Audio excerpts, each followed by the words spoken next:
the shop, now with opposable thumbs. Well, partially opposable thumbs. Hand's getting a lot better, getting a lot of my movement back. This hand is still pretty weak, but I'm finally able to like kind of sort of do stuff. I only this week just started being able to actually like turn the key to start my car, which doesn't sound like a lot, but apparently you put a lot of pressure on stuff. So I'm taking it kind of easy this week in the shop as I kind of like ease back into things. As I near the end of the day today, I figured that I would spend some time trying to get the 36 horse for the Oval, who I've started calling Clementine. Thanks a lot, Midnight Burger. Appreciate that. This motor is going to go in Clementine at some point. I got this motor from Jason last year when we went and picked up Ben's Bug. And he got it with a chassis, a complete restored 57, I'm pretty sure, chassis that he bought at a show for $500. I managed to weasel this out of his possession. He did say that a friend of his got this running and it didn't have oil pressure to one side. I don't know what that means. So I'm going to try to get it running and maybe put an oil pressure gauge on it and see what it has for oil pressure. And then probably, honestly, just hope for the best. Because I don't know what else to do.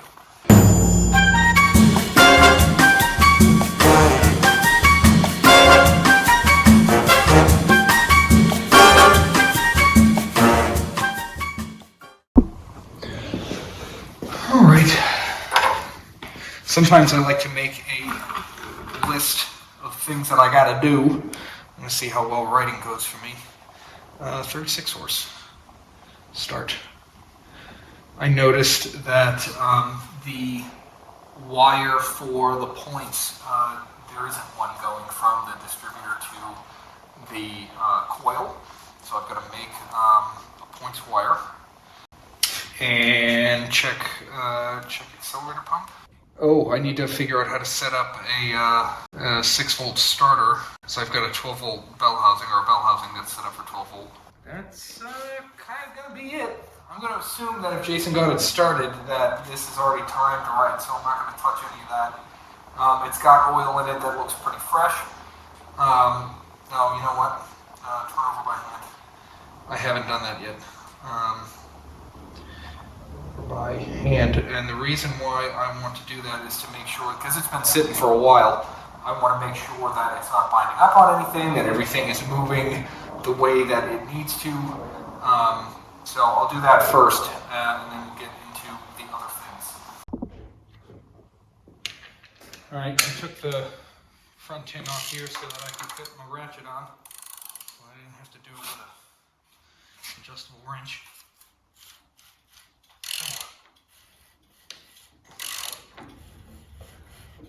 Well, feels good so far. Oh, my hand is not working.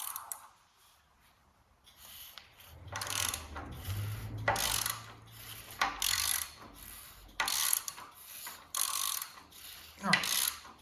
I'm going to say it's pretty good. So we can go ahead and cross that off the list and go on to the next bit.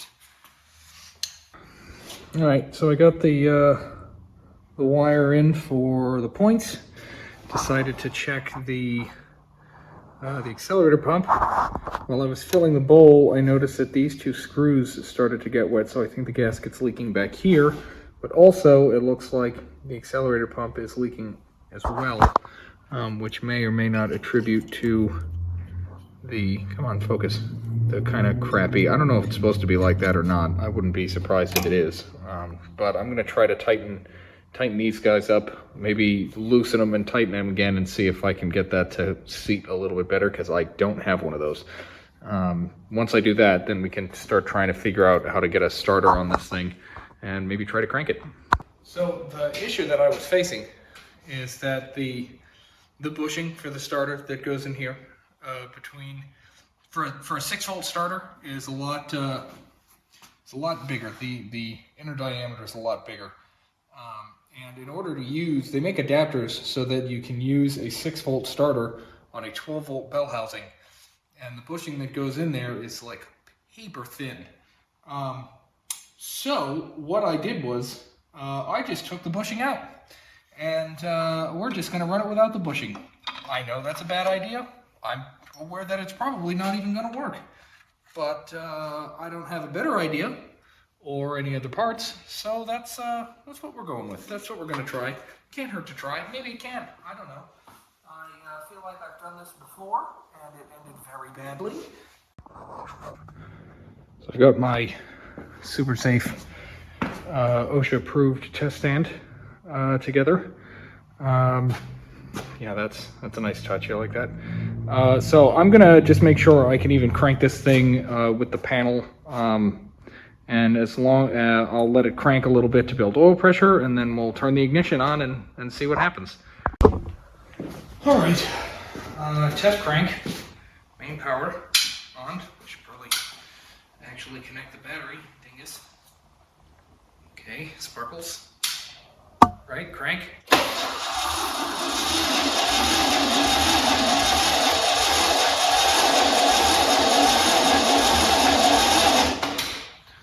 All right.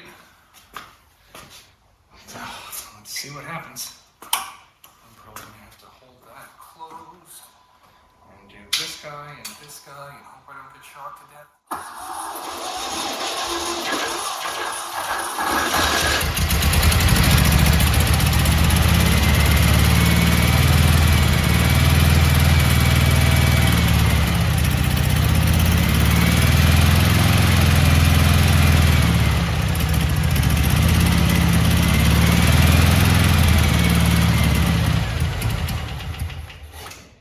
Well, I hope that wasn't knocking I just heard, but this is a short video, I guess. So that was a lot easier than I thought it was going to be. I'm gonna open the door first of all, but I'm gonna hook up a fuel tank to it and see if the fuel pump works. I'm gonna pull the oil pressure switch out as well and put my gauge on it and make sure that it's actually getting oil pressure. So, because I want to be able to watch that and make sure I'm not, like, you know, forcing this engine to eat itself alive. So we're going to do those things and see if we can't get it to idle. All right, I've got a gauge hooked up and a fuel tank. I'm going to fill the bowl again. Hope that I don't...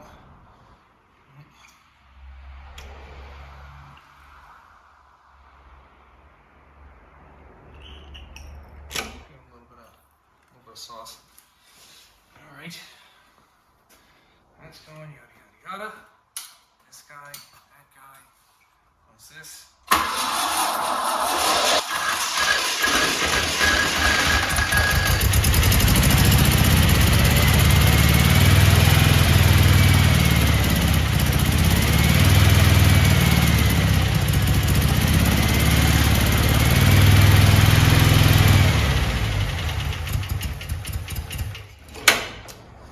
All right. Well, I mean, I was getting oil pressure. All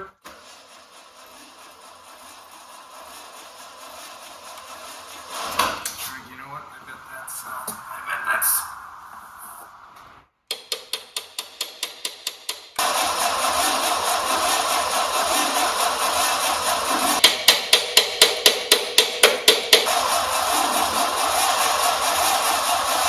I think the fuel pump is dead.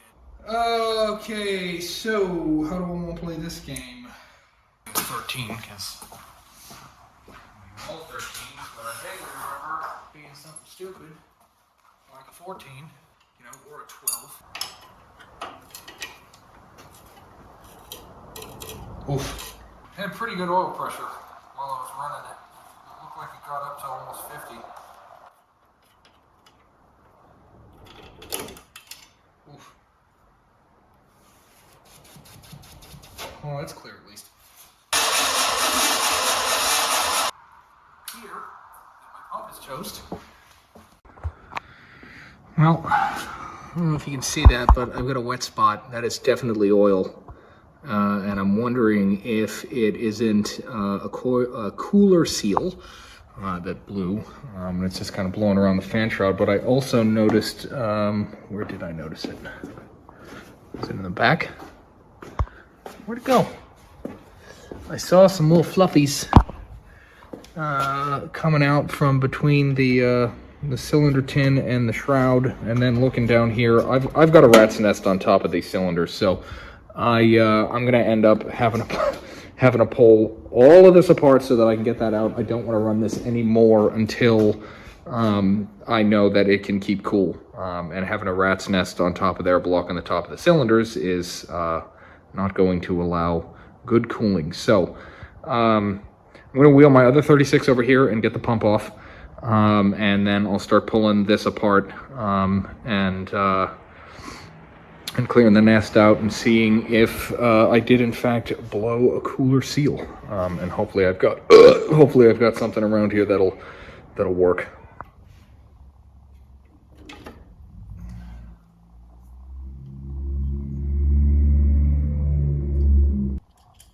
Well, I mean, they're both toast, so we might as well take one of them apart, right?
So, I'm confused now.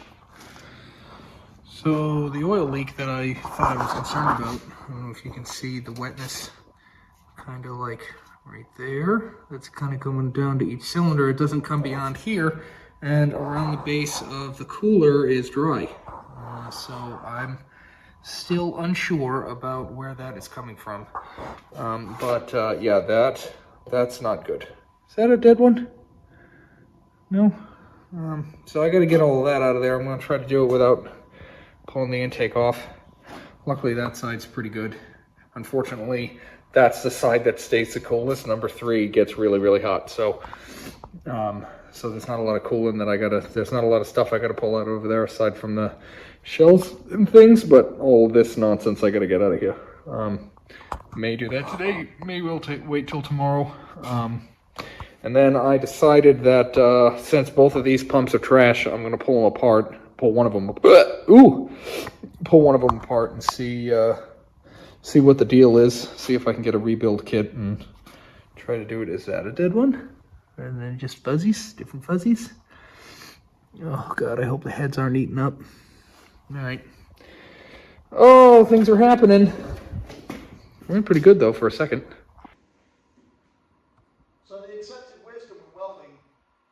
You don't do seam welds on sheet metal because it'll distort and suck in and all kinds of stuff, and you don't get right. It's another day. Ben's doing some welding for me. I'm still playing with the 36 horse, and I found some interesting things. I tried kind of rejuvenating the diaphragm that was in here to see if I could get it to work. And I noticed this morning when I went to put it back on, when I would move this arm back and forth, the diaphragm wouldn't move, and I realized that it's because that arm is broken. So I started looking at this one, and when I move this arm, I can watch this go up and down. And if I have the filter out of here, I guess while it's in, and I blow through here, air comes out the top. If I cap this, I can't blow through here anymore, which tells me the diaphragm in here is good. So now I don't understand why the pump's not working, right? So I start looking at this guy, and I take this out, and I'm looking at the eccentric on the distributor gear, and it looks okay, but I don't really know. I've never dealt with these before. So I hold this in place and I rotate the motor over a couple of times. This doesn't move. So I think that the cam on the pinion gear that drives the fuel pump is flat. So I'm gonna take this whole thing apart and try to get that gear out of there and compare it against a couple other ones that I think I may have, and see if maybe I can put another one in and make the pump work. So I've got them both out, and they kind of look the same. Well, not them both out, but so this is the one that came out of the motor. This is one I had lying around. They kind of look the same, so I don't know if this is also worn out or does not seem to be doing what it needs to do. So I think I've kind of got this figured out. I put a different drive gear in, and I had Ben help me test how much that was moving. When I had that gear out, I put a micrometer on here at the widest point and compared it against the one that I put in there. And this one is 0.20 smaller than the other one. Now that doesn't sound like a lot, but in my Bentley manual for 52 to 57, it says that with a normally operating engine, the diaphragm doesn't move any more than a tenth of a millimeter. So I think that that this drive gear is actually just worn out. So what I need to do now is actually get this into the correct orientation for firing. So I'm going to get this to top dead center of cylinder 1, and then I think the offset needs to be towards the rear, which would be this side. So I'm going to have to basically turn that 90 degrees from where it is now, but it has to be in the right position for the motor. I'll show you when I have it back in the right spot, but I've got to do that, and then I can put the fuel pump back on and try to run it again. All right, so to confirm, oh wow,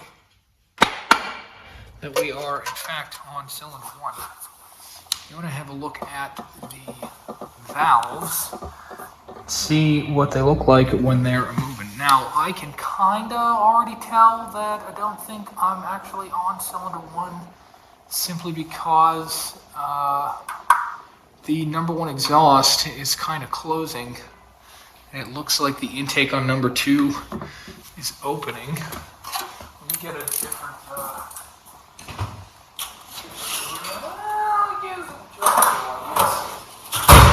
So what you want actually is for the only valve that should be moving when you're at top dead center on cylinder 1 on the firing stroke is the exhaust on number 2, I'm pretty sure, right? Because that's the last one in the order. Yeah. So this should be the only guy moving, and these two will stay stationary. And that's because when it fires, both the valves are closed to keep the combustion chamber sealed. So if I put a wrench on the crank pulley and kind of rotate it back and forth like this, you see everybody moving. So that tells me that I'm actually on the firing position for number 3.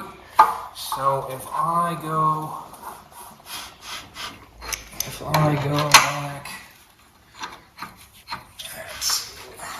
80, I think, right?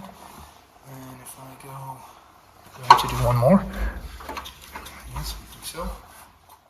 I have to go all the way back around to that little notch here on the split of the case. And now,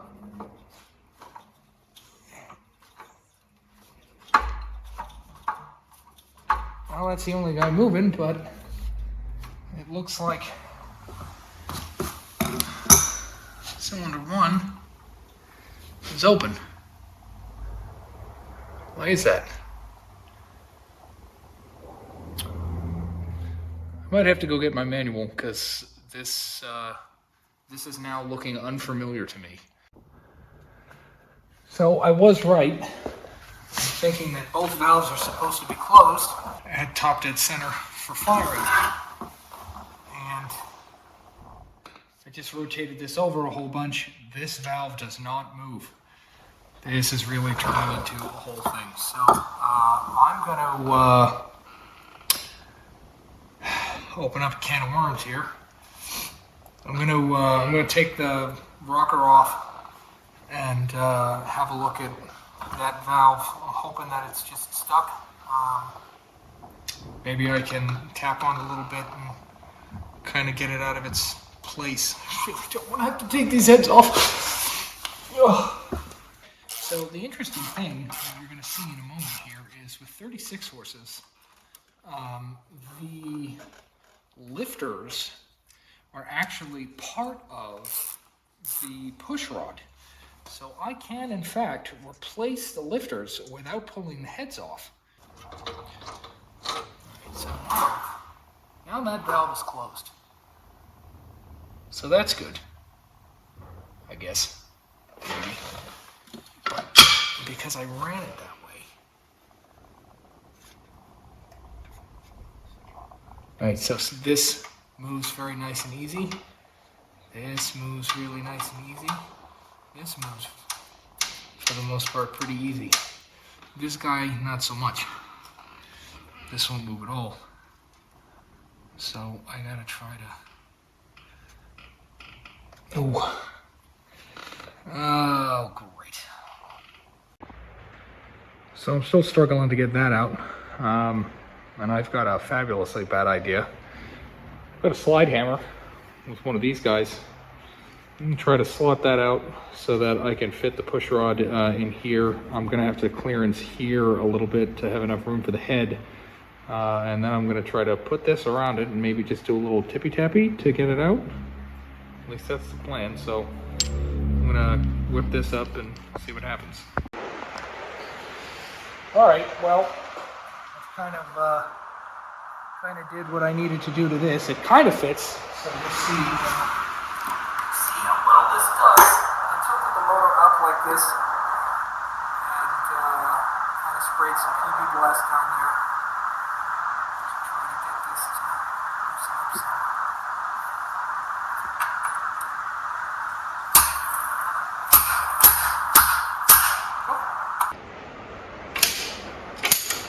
Aha! Did I just pull it off? You! Oh, God damn it! So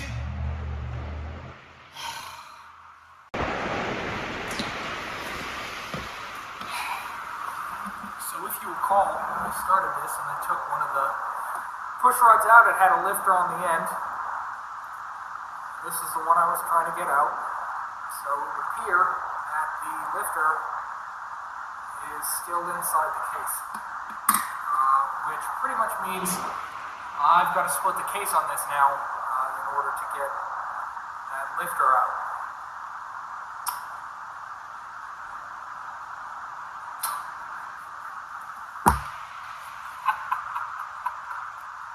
Because this is just too stupid for it to not be the end of a video. So, thanks for watching. Subscribe if you haven't already. Share with your friends. Leave a like, leave a comment. Follow us on Instagram at WickedWorks.